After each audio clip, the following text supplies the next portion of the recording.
Just like Ann said in her video, we're gonna switch it up and do a new format just to bring you some, hopefully, some more value to these meetings. And a lot of you have expressed interest in maybe sitting on site or helping with new homes, or even questions about when you're representing a buyer purchasing new construction, what are some best practices and tips and that sort of thing. So we have a wonderful panel, so we appreciate everyone being here. Of course, everyone knows our fearless leader, Lisa, who is, her background is new construction and development, so she brings a wealth of knowledge in that. We have Cindy Mead with North Point Mortgage, and she is one of our preferred lenders for several of our new construction homes and builders. And then Jen Baxter, who is our new construction sales manager, so handles a lot of our new homes and our builder accounts. And then we have Chris Height, who is the construction manager for Southwick Homes, who is one of our builder that we represent. So, so thank you all for being here. I appreciate it. So we're just going to start off. Jen, with the first question, what are two important things that a buyer's agent should know when their client is purchasing a new construction home? So I would always prepare my client to know that we're going to be using the builder's contract and we're not going to be able to change any of it. And if they want to purchase new construction, it's going to be what it is. And if you aren't comfortable with it, then they're just going to move on to the next person. Isn't that hard to take? And because a lot of times too, these resale buyers, they think, oh, well, let me throw this in, or I want this. But sometimes from a builder standpoint, we'll get agents who will come in and say, oh, well, we need to change this, or we need to have 21 days financing contingency, or really long appraisal contingencies. I always laugh when I get these offers on new construction and they'll put like 180-day appraisal contingency. And it's like, well, no, it doesn't work that way. If you go and spend $20,000 upgrading to blue granite and all these other specific things, and the lender's not going to see a dollar for dollar value because you've over improved the house for the neighborhood, the builder's not going to take that loss. He's not going to renegotiate the contract because your buyer overspent. You're not going to get that money back. So that's probably the biggest thing, is there's no changes to the contract. And yeah, the appraisal is another surprise one for some people, and that's just the way it is. Lisa, same question. What would you say would be something that you would tell a buyer's agent when their client is purchasing new construction? I take her on the side and say, listen, let's get this thing closed. I'll give you a $500 bonus. I want it to... You might want to delete that. I would say, listen, let me do all the work. I appreciate you. I love you. I'm going to send you flowers after this deal is done. But let me help you. Because you see, the best thing a buyer's agent could do is turn it over to the on-site agent. Mm-hmm. Because who's going to know more about the subdivision than the on-site agent? Mm-hmm. Because what happens in so many situations is the agent wants to justify their income. So they'll say, well, we can get a deal. Well, I know the builder. I said, really? Well, it's the hardest thing to do is sell a good friend, a friend of mine, and I like the Bowen product, but, right now affordability is key. But when you go and try to sell one of these, there's a big difference between selling something that's already standing and something you have to build. Because you're married to these people for 6, 7, 8 months. Isn't that true? Yeah. And if you're involved with this person, so you want to work with people you like. So discern very quickly if the agent is going to drive you crazy and the customer is going to drive you crazy. Because in light of that, you might want to say, bye. We can't accept it. How many times have we done that? I remember years ago, we had an agent that was just so belligerent that we banned them from the subdivision. So you don't want to have that problem, So just try to be kind and gracious, but understand that the on-site person knows everything, and just turn it over to them. That's the best way to do it. Mm-hmm. So Chris, a similar question. From a builder's perspective, what is some advice that you would give a buyer's agent when they're preparing to represent a client purchasing new construction? Good question. What makes your life easier? Yeah. Well, talk to our agent, because they're the ones that know everything. They're the ones that know the product. A lot of builders get caught up in this where they don't want to meet with the homeowner. I'm not so sure that I agree with that so much, because I think the builder and the agent have to work together, and I don't think they necessarily have to meet separate, but meet together so everybody's on the same page. That makes a difference. Well, for example, Stephanie, we keep people away from Mark, our Yes. builder there. Try. We don't want them near him, Yeah. because if they get involved with him, he might get nasty and Or- tell us to give Or their he money might back. agree to something verbally and then Always. forget that he's agreed to it.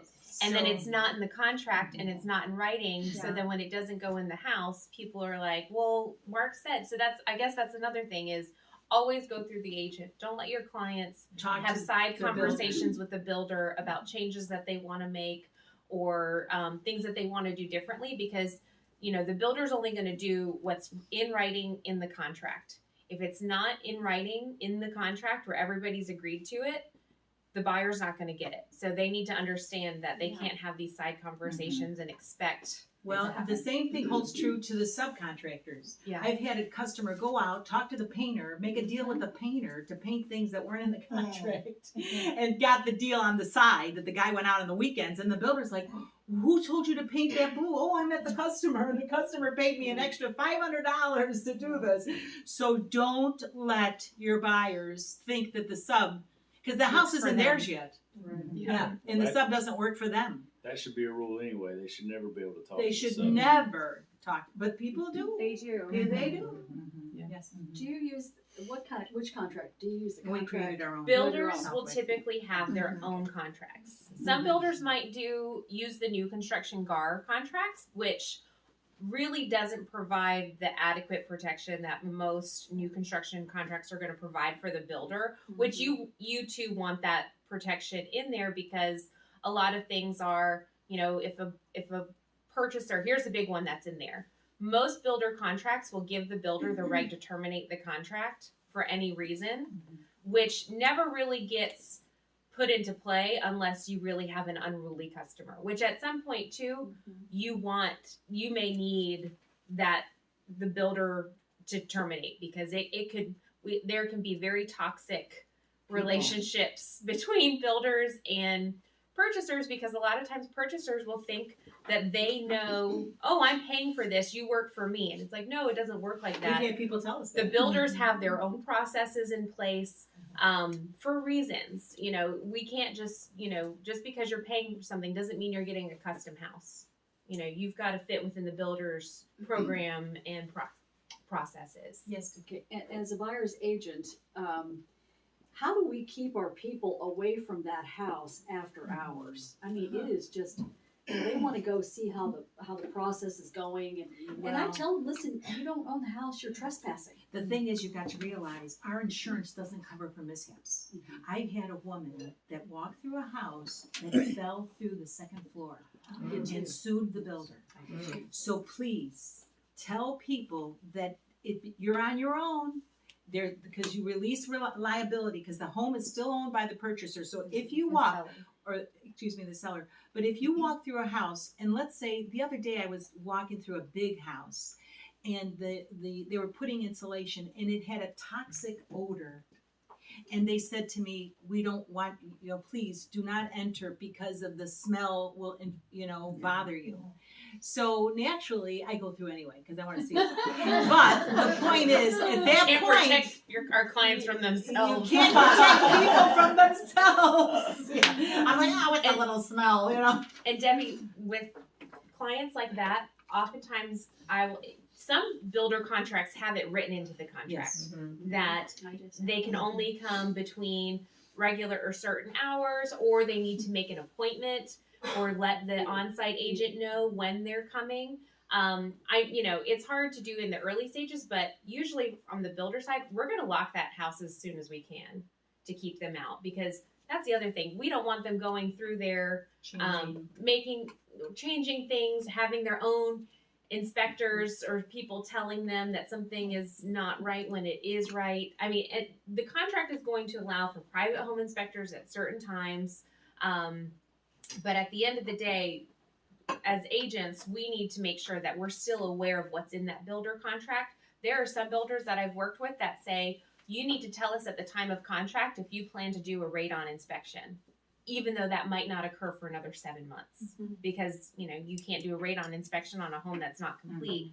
So, you know, make sure that you are aware of the terms that are in those builder contracts, and that you can call them out specifically to your buyers so that they're aware too. And then let them know, you know, if we don't adhere to these things, the builder can kick us out of the contract. And especially right now where I there's a think lot with of people. that's how you handle that. You say, Yeah. hey, like, especially if it's written out, we just made this change in one of our contracts, that if visiting times are written out and they refuse To to follow adhere. it, They're in then violation. you reference that they are now in violation and that they could be kicked out, because we've definitely had Yeah, this and issue we've a had this lot. issue.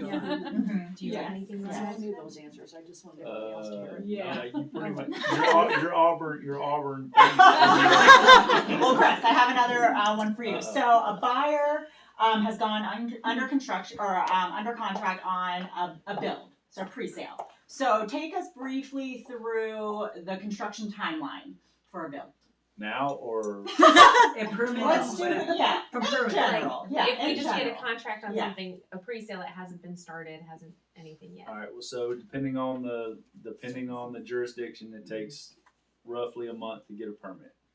I like to have a pre-construction with the homeowner beforehand. I would like to have the house formed up. If you know what that means, you have the box so you can see where the house is sitting that way. Because if you go out there and show them where the stakes are sitting, they can't see that. I don't care who they say they are, but they can't see it because they're going to complain as soon as they do see it. And then if you hit that in the bud right up at the front, you don't have that problem in the end. And then you go through about a 2-month process, and then you have another meeting with the homeowner. And these are all set up at the beginning with the agents. They tell them when they're signing the contract that we have a pre-construction meeting, a pre-drywall meeting, and then the final. And anything else is set up. How much time is between the permitting to the slab or the foundation? Typically, under normal circumstances, without what we're going through now, we should be able to build a house in 4 to 5 months on the slab. It would take about 2 to 3 weeks to be slab. If we started the day that we got the contract and the permit and started making the calls, in 3 weeks we could have a slab on the ground, probably a little bit quicker. What are you seeing now? Now, it takes us, we have to, in order for us, like if I set up a concrete pour for a driveway or a slab, we have to set it up 2 weeks in advance to get concrete. And if you cancel that concrete, they could put you another 2 weeks And if it out. rains and you Yes. can't pour it, They could It's put you another another issue. 2 weeks out. And that's the biggest, I didn't know exactly what y'all wanted to talk about, but if you talk about it now, it's dealing with homeowners right now and trying to explain to them the situations that we're going through. They don't understand it. Because I'll tell them it's going to be, I don't know exactly when we're going to be able to close your house. And 2 seconds after I say that, well, do you have any idea when we're going to close the house? I just got done telling you, because we got windows in one neighborhood that we ordered in March and we still don't have them. And that's a great segue into the next question was, what can you tell us about today's supply chain? The lumber came down, so Okay. that's a good thing. It's still, windows are a problem, appliances are a problem, concrete is a problem, and we go through different cycles on different things. For 1 month, we might have problems getting ventilated shelving or something like that, which isn't that really big of a deal. But the biggest things that we have problems with are the ones that cause us the most grief. You can't get appliances, you can't get concrete, and you can't get windows. And I mean, they literally, houses get framed and they sit with no windows in it. And I've watched, and and I'm sure y'all probably saw, there are some companies that have gone out there and they leave the house wrap over and they put the sheetrock in it. I'm not so sure that's a great idea because you're opening yourself up for, especially in Georgia with the humidity, you get moisture behind the walls and you won't know it until they move in. And even because it takes so long to get air conditioning started, once the air conditioning started, it's already behind the walls. And mold starts with darkness, a food source, and moisture. And you've got all three of those behind the drywall. So that's So- something as buyer's agents we need to Watch out. watch out for and keep an eye on. I mean, it's, it is one thing for a builder to, we do spend a lot of money on interim interest because of it, but we're gonna spend a lot more if we open ourselves up to that. So in your opinion, what do you feel like the forecast for supply is in the next couple of months going into 2022? I don't think it's gonna get better for a little while. I think there's gonna be some more things that we're gonna have problems with. There are containers sitting off, and I haven't seen it, but there's containers in the ocean, they can't get them into port. We don't have truck drivers. And that's one of the other things with lumber and supply, there's no truck drivers. So that's the biggest problem with getting material. When I originally started building houses, I could call by 10 o'clock in the morning and in the afternoon have the material there. I call now and I'll be lucky to get it in a week and a half or 2 weeks. So your scheduling's got it, your builder does a lot of scheduling. It's a lot of juggling right now, isn't it? I mean, it's crazy. Chris, specifically on the windows, is it not of workers to build the windows? Is that the biggest thing? It's the manufacturers causing the problem. Okay. And it is the workers in the factories that aren't there. Okay. And I'm not gonna get into a big political thing, but we're paying people to stay at home. And Yeah, it's true. that's killing us. Okay. Yeah. Because I had that townhome, the We had forever to a close it. brand new townhome. It probably took 3 months to get the windows. Well, By the time they ordered it. the windows that we're putting in, the one that I've been sitting on since March, it was right at the beginning of April, we ordered them, our vinyl. And at that time, we were able to get wood windows. Now, everybody thinks that wood windows is an upgrade. I disagree, but that's just my opinion. But we could get wood windows in about 4 weeks. Now, we're up to 20 weeks on wood windows, and we're still out a long time on vinyl windows. Yeah, it's an interesting time. Then you're gonna ask me, well, we'll get to that later. Go Yeah, ahead. I was. Does anybody have any other questions for Chris? He's got to get to it. I'm all right. Go Are ahead. you okay, Chris? Yeah. Okay. Okay. Oh, Yes. Yes. That Auburn deal Yes, is. yes. Did you have a question, Chair? Once I have you a do the quick question. final, Yeah. how long Yes. does it take for you to get the CO right now? Is it easy like it used to be, or do we have to wait because they're backed up too? No, actually, I have not had That any CO is no trouble problem. getting a CO. The actual, with the exception of the city of Atlanta, most of all of the inspectors are back at work now. There are certain jurisdictions that take a little bit of extra time, but it's because of their process, not because of how long it's taking. The only one that I know of that says we can get you your CO within 24 to 48 hours is Forsyth County, but typically they get it to us within a couple of hours once we turn it in. Yes, ma'am. We were hearing that, some builders, were obviously so delayed that, buyers were very anxious to get in. And then you were hearing some were closing without everything being completely done. Obviously, try not to recommend that to my clients, but if let's say, is there a minimum standard, say all appliances have to be in or all except for one? Is there something that they can do? Could they actually close before it's completely done legally? Does it depend on? I just had Not with well, a mortgage. just let me share Not with a something. I mortgage. just had a situation. If you're paying cash, Oh. you don't need a CO in Forsyth County. Right. So if you're paying cash, there's no CO. But if there's a loan, you've got to have a certificate of occupancy before you close. Isn't that correct? I would want that. So, But like, what so if- just be aware of that. Right. And a final inspection. So for certificate of occupancy, let's say, and I'm just, because I overheard this, there was, let's say stonework around fireplace, and there's a few pieces that they still have to That's finish nothing. because supply was low. Would the loan still Yes. go with that? If, Yes. you mean if you couldn't get the CO because of that?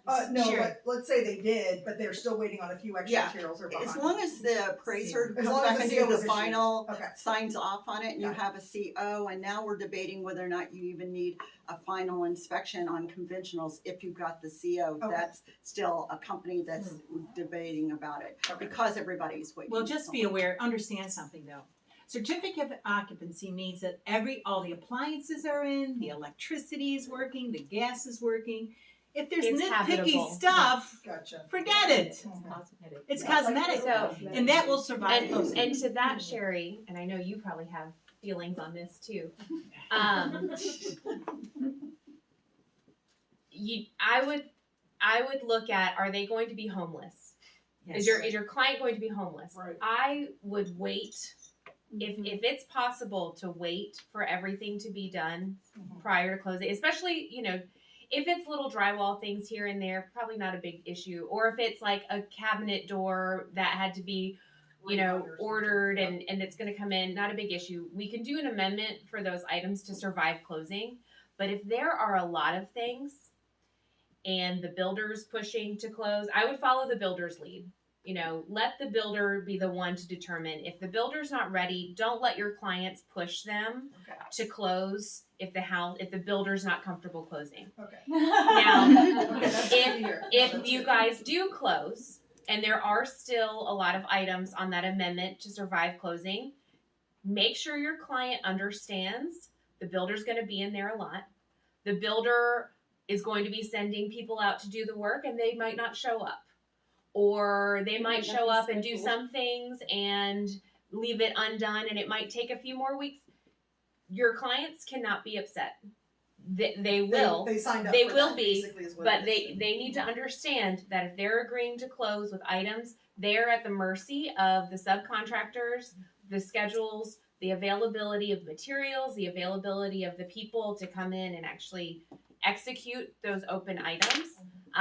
Because they don't have to close. Even if the builder's ready, they can still wait and they can say, listen, this house isn't, but the builder might even push too and just let them know. Okay. But if there's It a might mortgage take- involved, Cindy, you need to Well, say and something and about two, it. if they're smaller cosmetic things, and we have the CO and the appraiser signs off, the appraiser's not going to sign off if carpet's missing. The Right. appraiser's not going to sign off if there are appliances missing. Now, refrigerator, we can always circumvent that. We've Right. done it in the past where we just, they pay for the refrigerator separately, Right. and it's no longer a part of the contract, and then they're handling it directly with the appliance company, and that works. Or borrow one from somebody. Yeah, or Yeah. borrow, they'll be inconvenienced, oftentimes too, they can even get loaner appliances. I've had some clients that were waiting on a Wolf appliance that didn't arrive until 3 months after closing, and they had a temporary one to get the approval from the final inspection,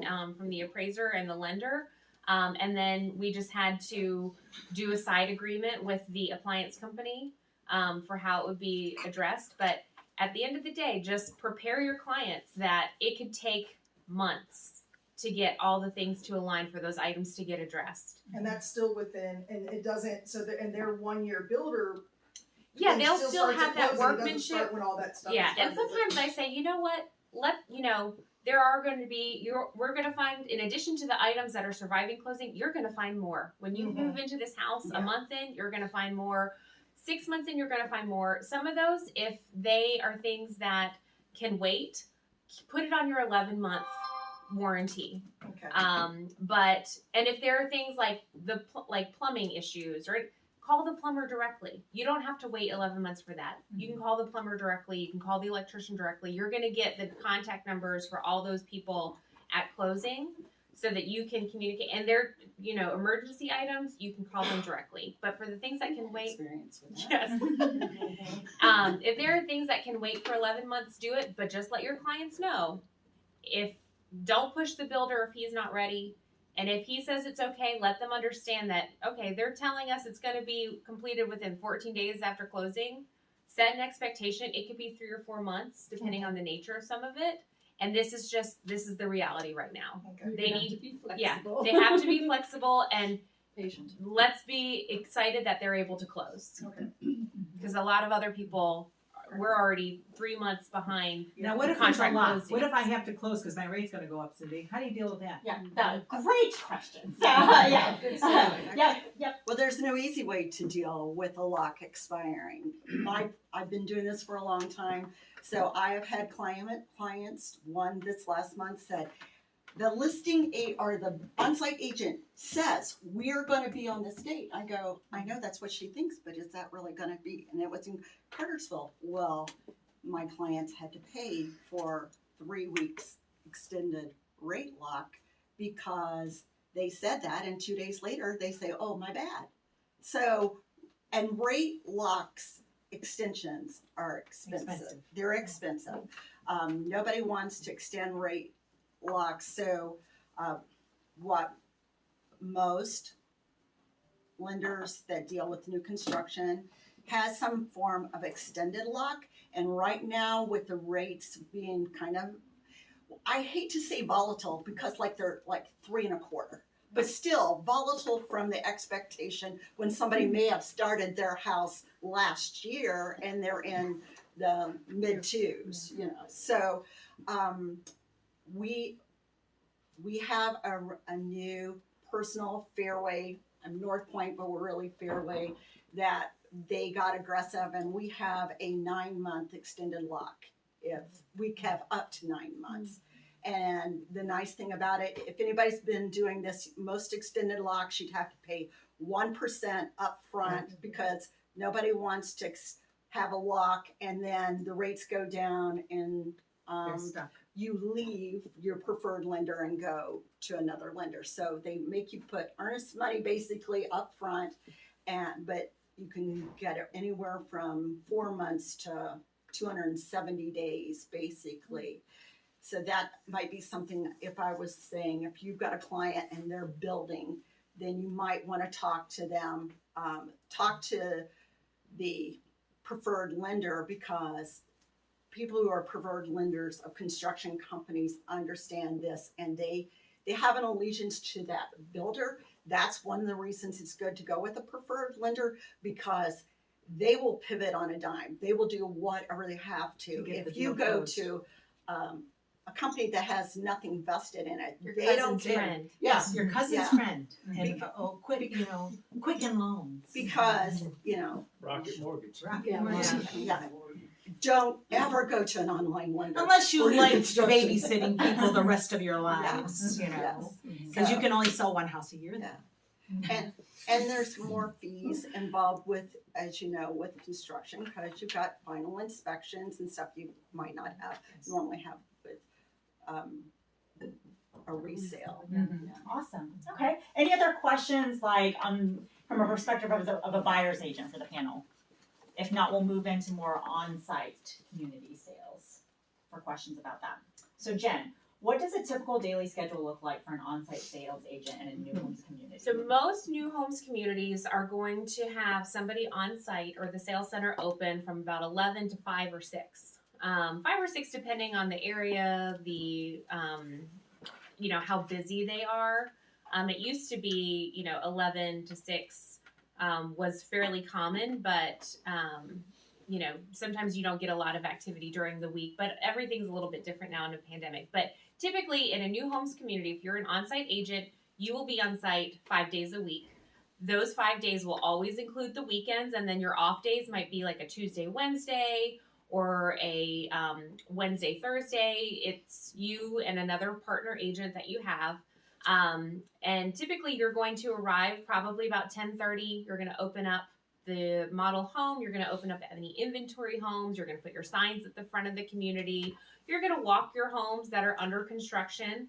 Find out, oh my gosh, there's a leak in lot 3.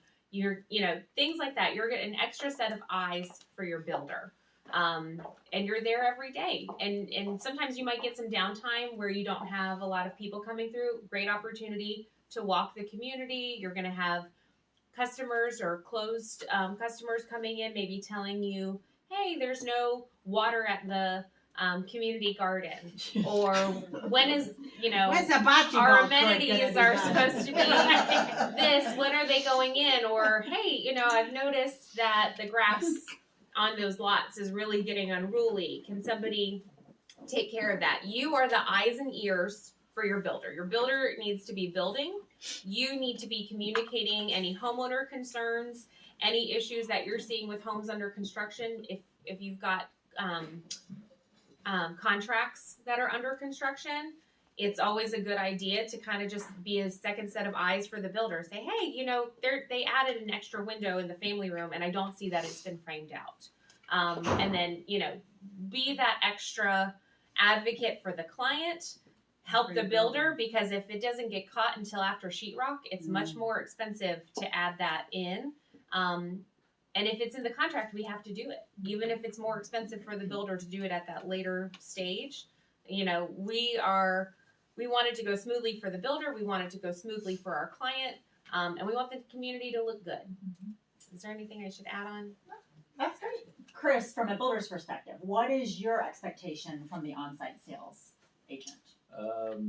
Interference between the customer and the builder. Again, I'm gonna go back to it. I still think the builder has to have some communication with the homeowner, and again, that's with the agent present. Because You need a witness. well, that and you all, I don't, well, first of all, I'm not gonna give them $500 and some flowers either, but, or I might. I think that line of, I think irregardless that they are spending money and they are your customer, you owe them a little bit of face time to give them a little comfort of who's building their house. It doesn't necessarily have to be the Joshua out at Artisan. It could be me, or it could be, I know they want to meet Tab, but they're never going to meet No, Tab. they're never gonna meet Ted. We don't want them to meet Ted or Ed. And really too, when you want to meet, if you want to talk to the on-site builder, you don't need to talk to the seller, because the seller's not going to be as involved with the construction of the house. So, you know, as agents, yes, we need things signed by the seller, but I'm going to go to Chris and say, hey, here's what's brewing on this particular lot. What are our options? You know, let me set a proper expectation for our customer. And it's helpful to be present at those meetings with the builder and the clients, because we are essentially the secretary of the transaction. We are going to record everything that's said, everything that's talked about, everything that is discussed that needs to be incorporated into the contract. That falls on us. It's not the buyer's agent responsibility, because we're not looking out for the buyer's best interest. We're looking out for the builder's best interest. And if something gets missed, or something that's discussed, or something that's in the contract that doesn't get into the house, that ends up on us, and then it's the builder that has to pay. So we want to make sure too that we're protecting them from any surprises later on. One important thing too you want to remember is that you're responsible to handle the homeowners that have moved in. So we have issues sometimes at Artisan where they'll come in and say, I'm gonna put a sign up, or I'm gonna give you a hard time, I'm gonna start Every talking. neighborhood has crazy Every people. neighborhood. It doesn't matter how great So of it a doesn't job matter how we've great done you do, building yes. their house, the transaction, everything. There will always be crazy. So part of your on-site role is to get a relationship with a good pie company, a pizza company, so you can buy pies and pizzas for all the unhappy people. Because you know, giving them something shuts them up a little bit, because that's part of your role. You've got to be thinking, oh my God, these people are going to come out at me like we've had. You know, especially, you know, it happens to be over there at the Artisan. And it's nothing to do It with has the nothing builder. to do with the builder. It's an over 55 but it's community. and they have nothing better And they are home all the time, looking out their windows. Like, what do you do? Well, I have 2 weeds in my yard. I sent an email an hour ago and nobody's responded. Where's the builder? It's Is this like, Vance? well, but anyway, But at one but point it your was, role yes. is to keep people calm. It's not over. And sometimes we find in those neighborhoods, right, they love the pies from Alpine Pie Company. So we bring them coconut pies to shut them up.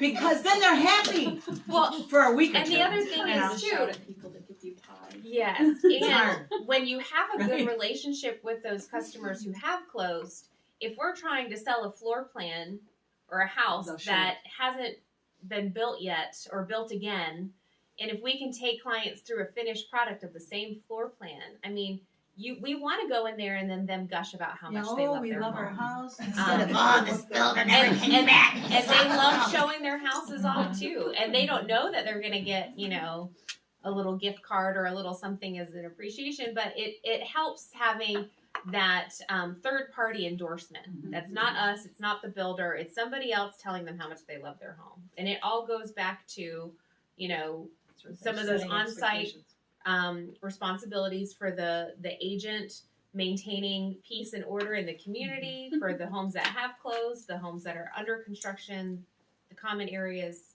everything. So in light of some of the challenges that we've just spoken about, if an agent was considering selling new homes or working with a builder, how should they prepare? Well, you have to realize it's like Nordstrom's store. That means rain, snow, sleet. You show up, right, Kay?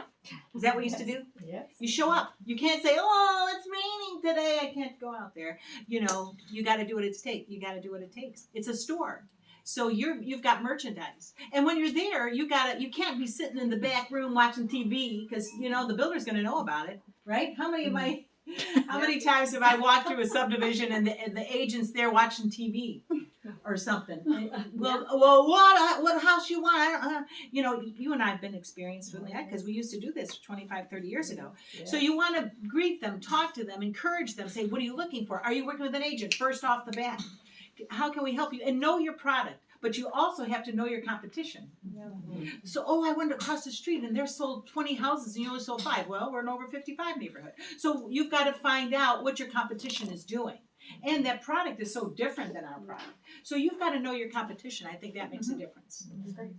And Cindy, I think you alluded to this a little bit ago, but what do you feel like there's the advantages to using a preferred lender on site for buyers?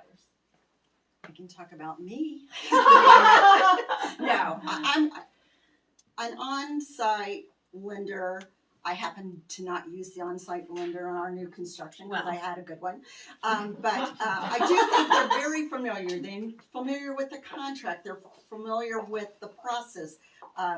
They communicate better. One thing that's so hard on new construction, because you got a client for, let's say, 6 months, easily. A credit report's only good for 120 days. So at the very get-go, I have to promise in 6 months from now that these guys will be good and this home will close.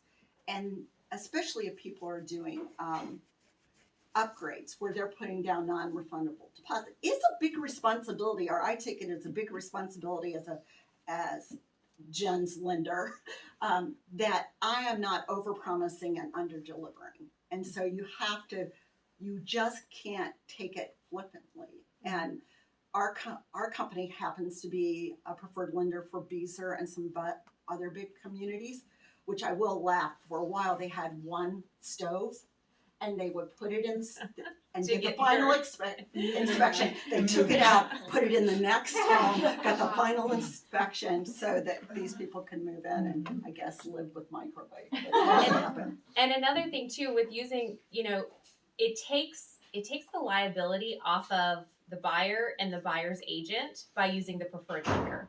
Because if your buyer goes elsewhere and that lender waits 6 months before starting the loan and then finds out that, oh, I didn't realize they were self-employed or their debt to income ratios aren't, or they say they have this income, but I can't use it because they haven't been, they've self-employed and they've been showing it as their business income, not their personal income. And so I can't qualify. That's the buyer's earnest money and non-refundable deposit that's at stake. Using the preferred lender, they're going to do everything up front so that the builder knows that everything is, that they have the income that they need, that, they're in a good financial situation with their jobs, everything. But your buyers need to understand it, if the lender's not familiar with the new construction processes, they're the ones that are out to lose money. The builder will find another home to sell, or another And we'll buyer raise the to sell price. the house to. And we'll raise They'll the price. raise the price. Your buyer is not going to have a house to live in, which is a benefit of new construction. You know, it's not as crazy on the new construction from a competition standpoint the way resales are. But resales are getting so expensive that sometimes I think you can get a better deal if you have the time and patience to wait to build. That's what I'm telling people. Um, Forget about the multiple offers. Take people to new homes. Horton, they're, some of the mass production under 450 is selling. If your folks can just understand that, while it could be 6 months, it could be 12 months before your home's completed. If you can be patient to go through the process, it's worth it in the end. And in a lot of cases, I mean, there are some new homes buyers that we've had that the builder hasn't even started construction on their homes yet, and they were supposed to close like 6 months ago, Yes. and the house hasn't started. But where else are those buyers going to buy at the price that they're under contract for? Because That's the the other thing you've prices got to have gone encourage up, and this is probably to that builder's detriment. They were so gung ho to take contracts on a community that they didn't even have a recorded plat for. 47 of them. 47 contracts Oh my goodness. that they didn't have a recorded plat for. And I don't now think that was us. it was not. It was not. What's the bill? Almost. Almond Homes, Homes. They I know terminated them. those contracts. They Oh, terminated a lot of gosh. those contracts, but I mean, These prices have gone up $200,000. yeah, and they can't build the homes, but the buyers are. That was a if unique they situation. Yeah, Andy, but do if you have they a question? can be patient, I think it's worth it. But getting a lender who's familiar, even if they don't want to go with the preferred lender, but one of your lender, like Cindy. Cindy's not the preferred lender at some of the builders where I take clients. But and sometimes they really sweeten the pot for these preferred lenders. But I've had clients who have still worked with Cindy because Still gotten the deal. because she was able to offer better rates than the preferred lenders, and we were able to still get closing costs paid by using Cindy, even though she wasn't a preferred lender, because their lenders could not compete with what product she had available. Last month, let me just interject this quickly. Last month, we lost over $3 million worth of business. Our company, you all, that you wrote contracts and it fell through. You know what the reason was? Mortgage company issues. 95%. So you've got to be sharp about who you're using. Even though they may look good, Andy, you got to be real. Or I want to give this new person a shot. And then it's a screwed up mess with the appraisal, everybody. Then you're scrambling. Whereas I never have a problem with we use people. But if you like trying out new things, go for it. But don't do it on new construction. Don't do it on new construction, though. Because you'll get in trouble. Appraisal issue. Yeah, but that's my point. Appraisal issues, that we've had those, but they kind of. And that's make another it happen. benefit. These on-site builders or on-site lenders, the appraisers that are in their pool, as an on-site agent, I'll get the same appraisers appraising 10 of the homes, consistently. They know the appraisers that are coming in these appraiser pools for the preferred lenders, they know the homes in there because they've walked through them, they've seen them, Mm-hmm. they know, they've got it all down. So even though there's no appraisal contingency, there shouldn't be any appraisal problems if your clients are using the on-site preferred lenders, because it's the same appraiser who's going to We do had it a over and situation, over we again. sold a house for $430. By the time it got appraised, it was $510,000. From $430 that they bought 8 months ago. It's happening. So just be aware of that. So when people are wanting to, get off the deal, I don't want to wait, I want to go to resale, you better say, hey, look, and we're doing that at Arson, because some of those houses we sold six months ago, and they're getting great deals when they come out and say, oh my God, my house is $50,000 more, $70,000, makes a difference. Yeah. Great insight. Yes. So I'm just going to open up for a few questions. If anybody else has Questions? any other questions for the panel. Yes, Lisa. It's not a question, it's just a comment. So I went and checked out a new community in downtown Alpharetta for people looking to get rid of their stairs. And they said, we don't have anything available now, we put you on the list. And then a few weeks later, I got an email, it said, these 3 condos are being released on this day. We will take offers on this is the starting price. We will take offers on these. We will respond to offers and decide who gets it on this day. So that's a new construction it's a little weird that it's like, make your best offer. So some builders, and we've even talked about doing this at some communities, Yeah. some builders aren't offering homes for pre-sales or to go under contract while the home is under construction. Because then the builder can make all the selections, they can go through the whole process without any annoying buyers. No changes. But no changes, they can build more efficiently. Because that's the thing too, if And a more buyer comes profitably. in and they really want this fancy tile that's back ordered and then they have to go and reselect, then we have to wait. We've got to reschedule or wait for stuff to come in. We've got to have the tile people come back out. So some builders are getting to a point where they're not going to allow any pre-sales or any homes to be available until they're completed. And that, the builder is missing out on additional upgrades that the buyer may spend when they go to these design center appointments. But the upgrades that are being put in are definitely factored into the price. And then it's just a matter of, letting everybody bid out the way they are or we're seeing in resales. It doesn't work in all communities. In a neighborhood or an area like downtown Alpharetta, I think it's worth it. We've got some communities where we have homes listed in early stages, but the neighborhood, they would be the first few. And I don't have people knocking down the door to write offers, but we're also, because we were, we're priced a little bit higher because we've taken into account all the crazy prices and changes and all that stuff. So, some neighborhoods are going to do that, but you might have to go farther out to get a spot where you can actually get in early. If you can get in early, I think it's a great benefit. A lot of buyers or a lot of sellers are also adding stipulations Yes. that they can pretty drastically change pricing if materials go up. Yes. So I think that scares so many people that I feel like that's made a lot of people wait, or a lot of builders wait and do what you're seeing.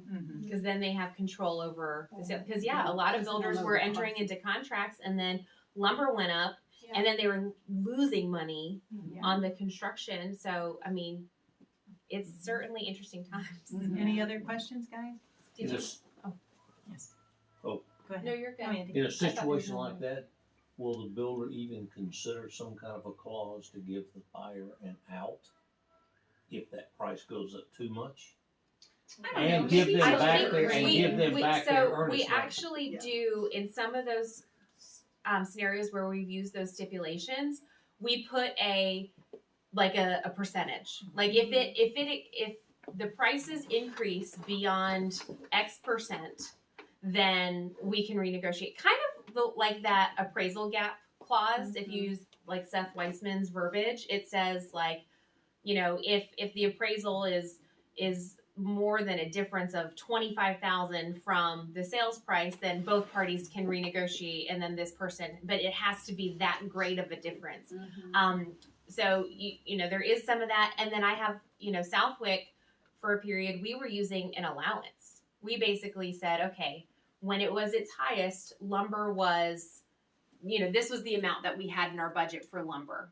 So if it exceeds that allowance, then you would just pay the difference like upgrades, but it was already a higher allowance amount. So if it came down, we were protected. If it came down and then went back up, the builder was still protected, but the buyer understood it's not likely to exceed that amount.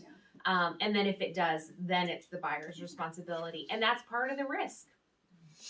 Yes, yes, Ron. Then I have a question on that. If the buyer is buying a property, a new construction, and it does have the clause in there that it can go up to a certain amount, what happens in the event that now they don't qualify? That's where we like to treat it as it's like upgrade money.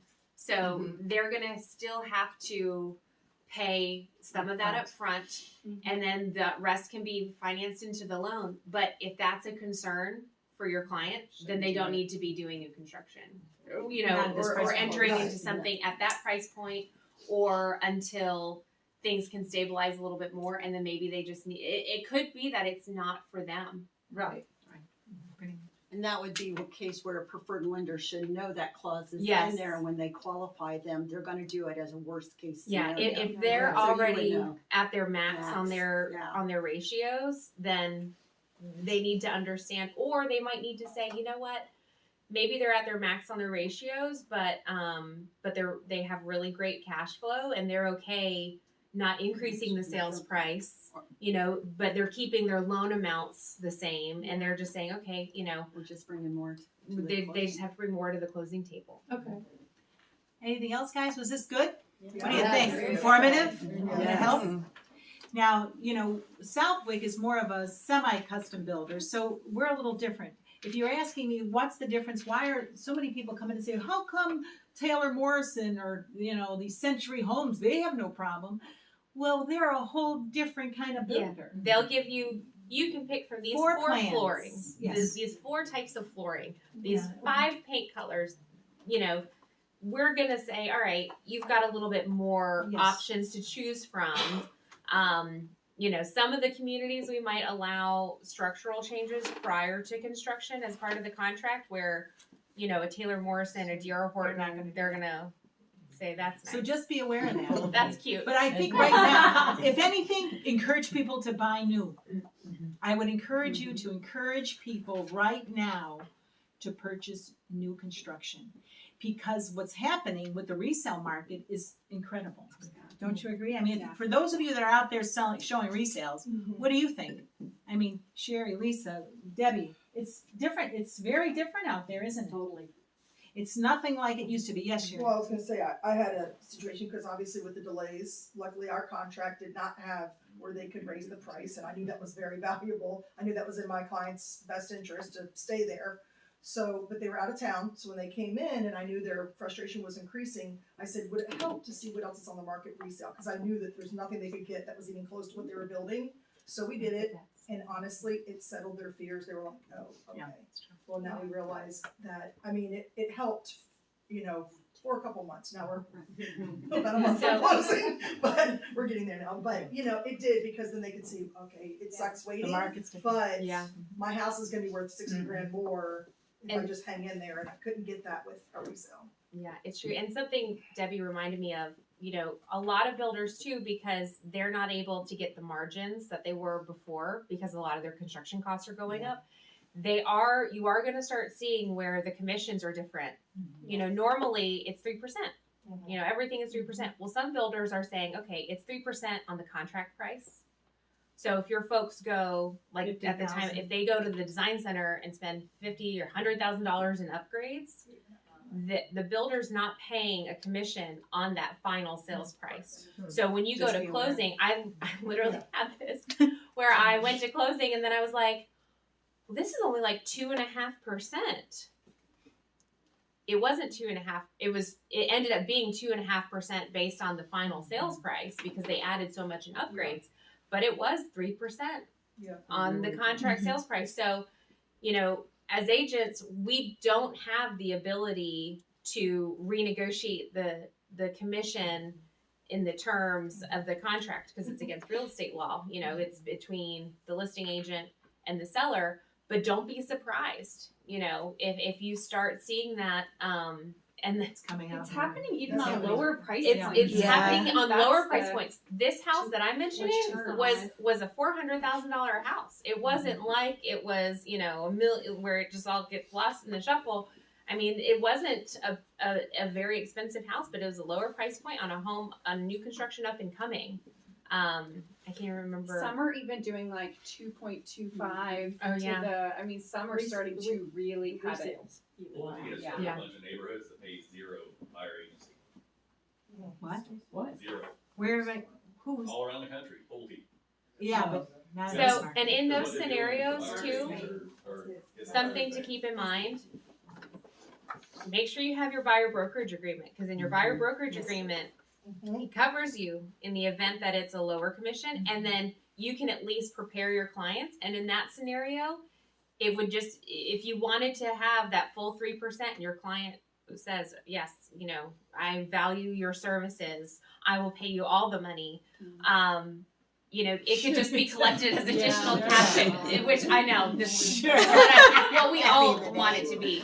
But the way you can do it is you can increase the sales price And give yourself a to bonus. allow for that commission, and then it just needs to be reflected in the stipulations or it could be additional cash due at closing. But you know, for when we do get those clients that just love us and value us so much, and they want to make sure that we're paid, it is better for them if it can be reflected in the loan. We just need to make sure that the house appraises for that higher amount. Kind of like when we throw closing costs in, but the buyer's paying for them, you know, because we're increasing the sales price. You can do the same if there's a shortfall in the commission. We just need to make sure that the home will still appraise for that higher amount.